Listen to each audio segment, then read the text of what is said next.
Are you looking for a personal M&E coach to be doing all of your M&E dirty work? And someone who is damn cheap, like $5 cheap?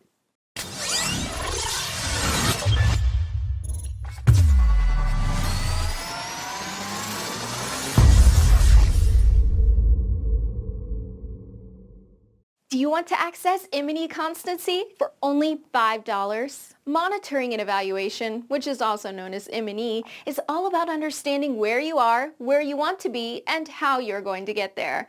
When you engage in any M&E intervention, the first thing you want to do is understand the context. What exactly is it that you want to achieve by having a monitoring and evaluation system? While it's true that many organizations, and not excluding individual persons, see M&E as a donor requirement, the truth is it's so much more. In 2017 alone, donors pumped in at least $27 billion in humanitarian assistance.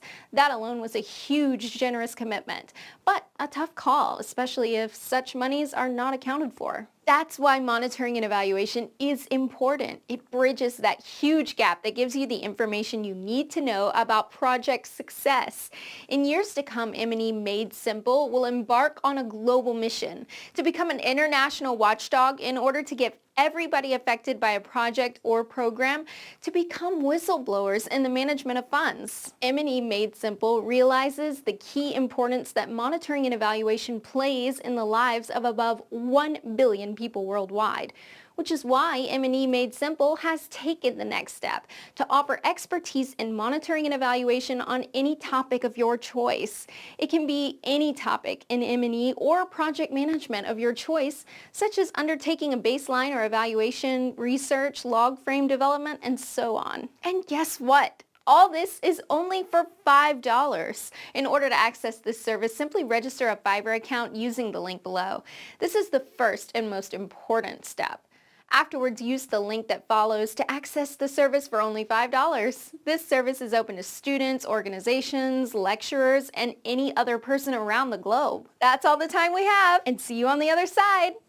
Hi guys, welcome to M&D Made Simple. In case you didn't know this, those twins you saw in the previous video talked about a service I do for $5. If you're interested to learn more, simply write to me in the description below. So let's get started. We are on the 7th part of this 8-part series we are doing. Types of project evaluation methods. This is part 7. So as usual, that's my name, Coach Alexander. I've been here for 10 years. I hope now you know me. If you don't know me, write to me. We can get to know each other better. There is this 6-month one-on-one coaching program which commences in January 12, 2021. If you haven't done so, please enroll in it. It is a very good program. Write to me if you want to learn more. My email is in the description below. There are these 2 ebooks which are up for grabs. They are totally free. In the description below, you can access them. They are totally free, guys. Download them. They are good for you. They help you understand what M&D is at a basic level. And then we've got the how to set up a monitoring and evaluation system step-by-step course being hosted on Udemy. Please take time to get enrolled in it. It is very cheap, as you can see, only $12. It could even be cheaper depending on how Udemy feels that day. They can actually give you huge discounts. Okay, so as usual, this video is quite long. So take advantage of the timestamps in the description below. Without wasting any more time, let's get straight into business. So now we're going to be considering the 2 last evaluation methods, okay? We've got the performance logic chain assessment, and then we've got the process implementation evaluation. These are the 2 last evaluation types we're going to be considering in this series, okay? So now, what is the process implementation evaluation? As you can see in the name, it well suggests what it is. It really focuses on the process implementation. And it really asks these questions: what did or did not get implemented that was planned, all right?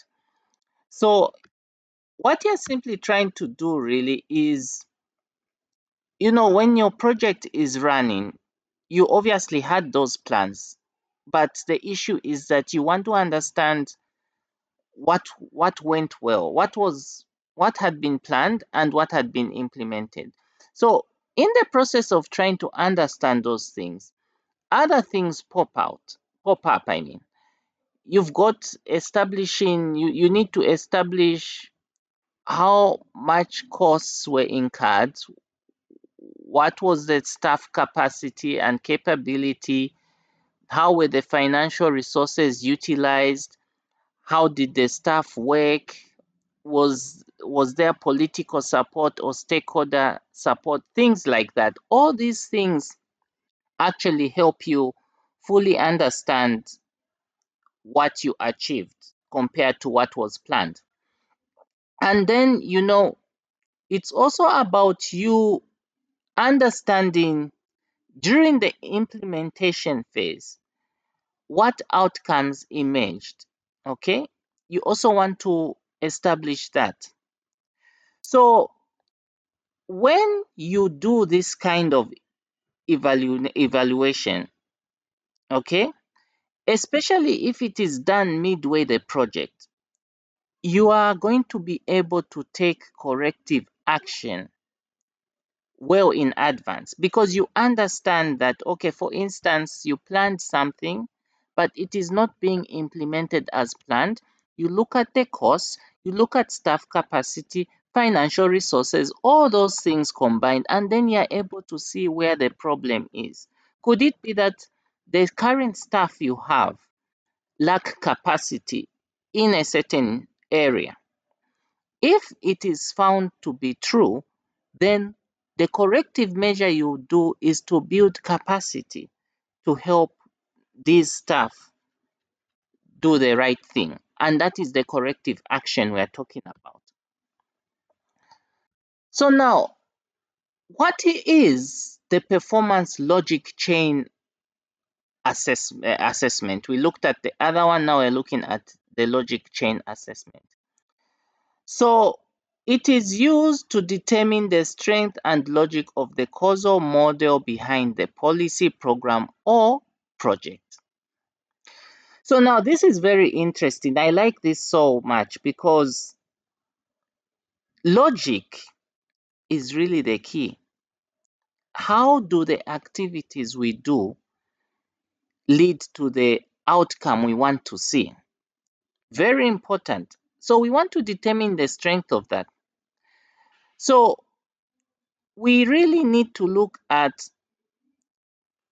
okay, let me just read what it says. The causal model addresses the deployment and sequence of activities, resources, or policy that can be used to bring about change in an existing condition. So the evaluation addresses the possibility of achieving that desired change based on similar prior efforts and literature.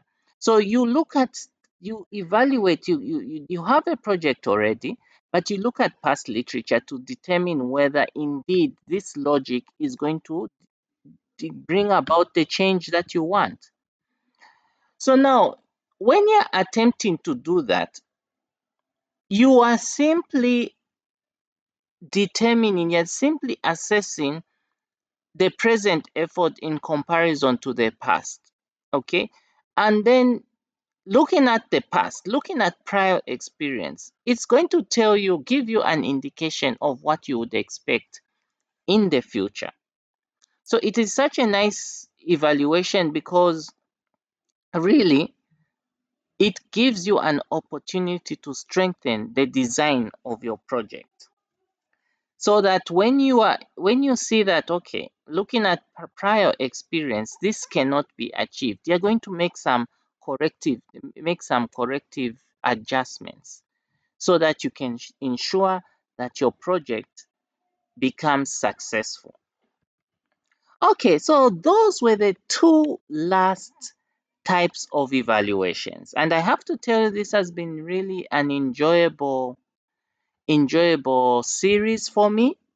The next part, the last part, I'm going to talk about how you can improve the quality of your evaluations. I thought I should leave that as a standalone part because it's really important so that we can, even as we do the evaluations, we come out with results that are of high quality and that can inform decision making.